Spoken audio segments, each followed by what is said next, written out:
The mahogany conference table stretched before me like a battlefield. On one side sat my family, Mom, Dad, and my younger sister Claire, all draped in expensive suits that screamed old money. On the other side, I sat alone in my simple black blazer from Target, feeling every bit the outsider they had always treated me as.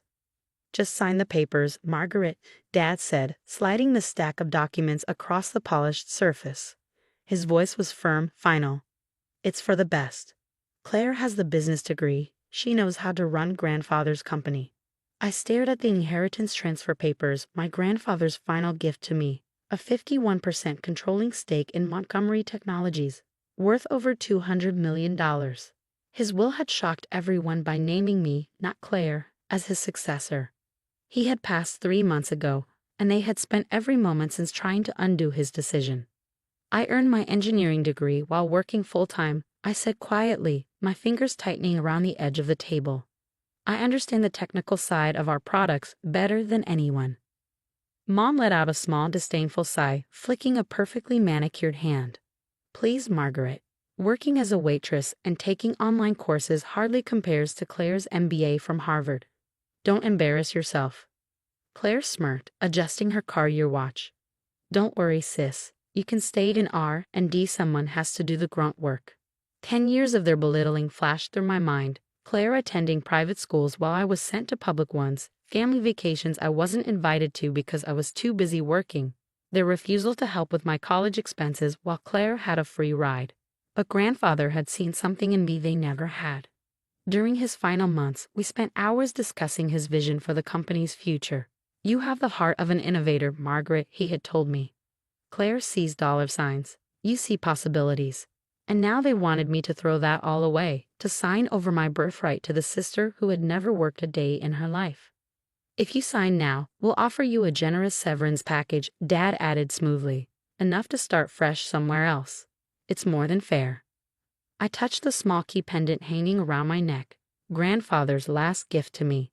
My fingers curled around it like a lifeline. "What about the CEO interview?" I asked. "Shouldn't we wait until—" "The board already approved Claire," Mom cut in, her tone clipped. "This is just a formality. Sign the papers, Margaret. Don't make this difficult." I reached for the pen. Claire's eyes gleamed with triumph. Then I remembered grandfather's words. "When the time comes, trust your instincts. You're stronger than you know." I set the pen down. "No." The room fell silent. Dad's expression darkened. "Excuse me?" I said no. I pushed my chair back and stood, my pulse steadying with resolve. "I'm not signing anything. Grandfather chose me for a reason." Claire's perfect red lips twisted into a sneer. "You really think you can run this company? You'll drive it into the ground in months. Face it, Margaret. You're not qualified. You're not good enough. You never have been." "That's enough." A commanding voice rang out from the doorway. We all turned as James Morrison, grandfather's longtime attorney, entered, accompanied by a poised woman in an impeccably tailored suit. "Everyone," James announced, "I'd like to introduce Catherine Chen, CEO of Chen Tech Industries and your grandfather's chosen mentor for the new CEO of Montgomery Technologies." My family went pale as Catherine strode forward, hand extended toward me. "Margaret." She smiled warmly. "Your grandfather spoke so highly of you. I've reviewed your product development proposals. Brilliant work. I look forward to helping you take this company into the future." Dad sputtered, his face turning red. "This is absurd. She can't possibly." Actually, Mr. Morrison stepped forward, his voice calm but firm. "She can, and she will." He pulled a folder from his briefcase, along with a USB drive. "Your father left very specific instructions. He asked me to play this for everyone once the inevitable attempt to force Margaret out was complete." My heart stopped. Grandfather had known. He had always known. The conference room screen flickered to life, and there he was, frail but unyielding in his hospital bed, his sharp eyes burning with resolve. "If you're watching the sea began, then everything has happened exactly as I predicted." I swallowed hard as his gaze, even through the screen, seemed to meet mine. "Margaret, my dear girl, I know they tried to bully you into giving up your inheritance. They never understood why I chose you. It was never about degrees or credentials, it was about character." Tears burned in my eyes as he turned his attention to my parents. To my son and his wife. His voice was heavy with disappointment. I have watched as you favored Claire, dismissing Margaret's potential. You believed an MBA mattered more than resilience, more than integrity. You were wrong. Then his tone hardened. And Claire. Claire stiffened, her lips pressing into a thin line. I've seen how you treat the employees, how you view this company as your personal ATM. That ends now. Margaret will be CEO, with Catherine's guidance. And if any of you try to interfere. He sighed, shaking his head. Well, let's just say there are other documents in that safety deposit box. Documents I doubt you'd want made public. The screen went dark. Silence slammed into the room. Mom clutched at her pearls, her usual performance of a near faint. Dad's face turned a deep, furious purple. Claire sat frozen, her knuckles white against the armrests of her chair. Mr. Morrison cleared his throat. This is just the beginning. There's much more your father left for you, Margaret. Shall we discuss the rest privately? Relief washed over me. 10 years of manipulation, of being told I wasn't enough, of being pushed aside. It was ending now. I stood straightening my shoulders. Yes, I said, my voice steady. I believe we shall. As I followed Mr. Morrison and Catherine out, my fingers brushed against the key pendant at my throat. Grandfather had left me more than just the company. He had given me the strength to stand tall. And something told me this was only the beginning. The storm that followed. The next few weeks unraveled secrets I never could have imagined. In a private meeting with Mr. Morrison and Catherine, I discovered just how thoroughly Grandfather had planned for this moment. Your grandfather left you more than just the company, Mr. Morrison said, setting his briefcase on the table. That key you wear, it opens a safety deposit box at First National Bank. Inside that box, I found decades' worth of evidence. Documents detailing my parents' systematic embezzlement of company funds. Emails proving Claire had tried to sell proprietary technology to competitors. And most shocking of all, proof that they had attempted to have Grandfather declared mentally incompetent when he first suggested making me his successor. A second video of Grandfather played, his voice weary but determined. I kept records of everything, he said. I wanted to give them a chance to change, to see Margaret's worth on their own. But they never did. A mentor like no other, Catherine Chen proved to be exactly the guide I needed. A self-made billionaire who had started as an engineer, she understood both the technical and business sides of the industry.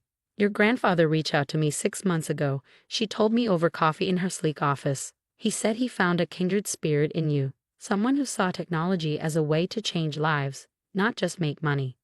Under her guidance, I threw myself into learning every aspect of the business. To my surprise, the board members, many of whom had known Grandfather for decades, welcomed me warmly. Even more unexpected, the flood of employees who came forward with their own stories. Your sister tried to fire me because I wouldn't fudge the numbers for her. Our CFO confided one evening. Your grandfather stopped her. He always protected us from their worst impulses. The final attack. But my family wasn't going down without a fight. They hired lawyers to contest the will, tried to spread rumors about my competency, and then during my first official board meeting as CEO, they played their final desperate card. I stood at the podium, prepared to present my vision for the company's future, when the doors burst open. Mom, Dad, and Claire stormed in, dragging an unfamiliar man behind them. This is Dr. Phillips, Dad declared triumphantly. He's prepared to testify that Father was mentally incompetent when he changed his will. We have documentation. I barely had time to react before Catherine spoke, her voice cutting through the room like steel. Actually, she said smoothly, we have something far more interesting. She nodded toward Mr. Morrison, who pressed a button on his laptop. The conference screen lit up again. Grandfather appeared, looking sharp and alert. The timestamp was dated just 2 weeks before his death. On the video, he sat across from a nervous-looking man, Dr. Phillips himself. So Grandfather's voice came calm and amused. You want me declared incompetent. Dr. Phillips shifted uncomfortably. And my son is paying you how much for this false diagnosis? Silence. Then Grandfather leaned back with a chuckle. Don't worry, doctor. I'm recording this conversation for my granddaughter. When she becomes CEO, she'll know everything. Dr. Phillips turned pale, stepping away from my parents. I need to leave. Oh, stay, Catherine said smoothly, her smile cold. I'm sure the SEC investigators would love to talk to you about medical fraud. I watched as my parents and Claire seemed to deflate, the weight of their defeat settling over them. They hadn't just lost the company, they had lost everything. Their reputations, their power, their carefully curated illusion of respectability. You can't do this to us, Mom wailed. We're family. I met her tearful gaze, my voice steady. Family doesn't try to destroy each other. Family doesn't spend years tearing someone down. I touched the key pendant at my neck, drawing strength from it. Grandfather showed me what real family means, supporting each other, believing in each other, lifting each other up. I let the silence stretch, letting them feel the weight of their own choices before I spoke again. You have two options. Resign quietly from all company positions, sign the non-disclosure agreements Mr. Morrison has prepared, and walk away with your personal assets intact. Claire's voice was barely a whisper. Or we release everything.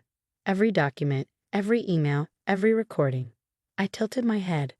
I'm sure the press would love to hear how the great Montgomery family tried to defraud their own father and daughter. They signed the papers within the hour.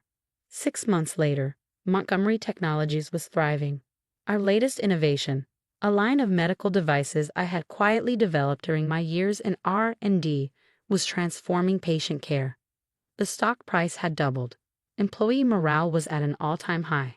And grandfather's office, my office now, remained just as he had left it, except for one new addition, a framed photo of us at my engineering graduation, the ceremony he had attended alone while my parents vacationed with Claire.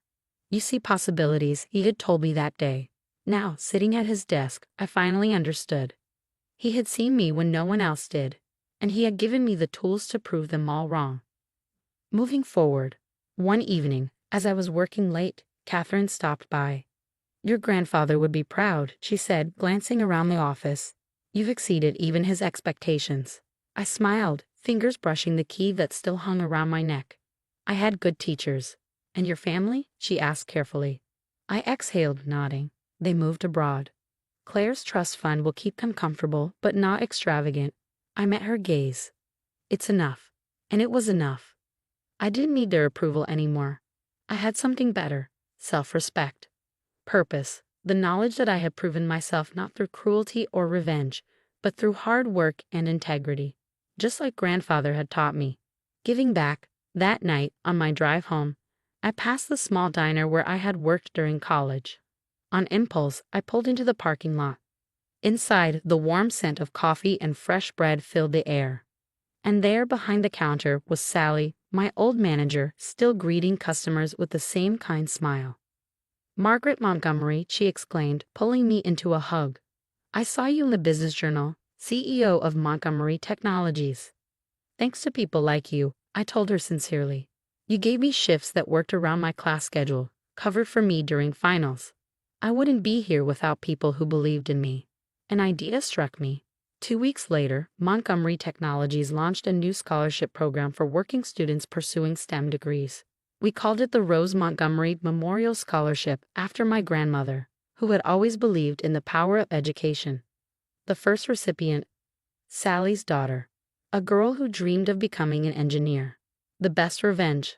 Sometimes the best revenge isn't revenge at all. It's living well.